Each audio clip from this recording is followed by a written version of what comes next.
843 centimeters in feet? First of all, we need to know the value of 1 centimeter in feet.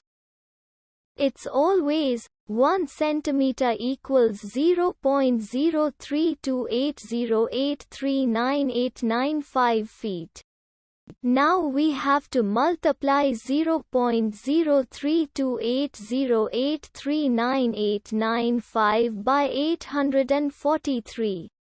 Therefore, 843 centimeters times 0.03280839895 feet equals 27.65748031485 feet.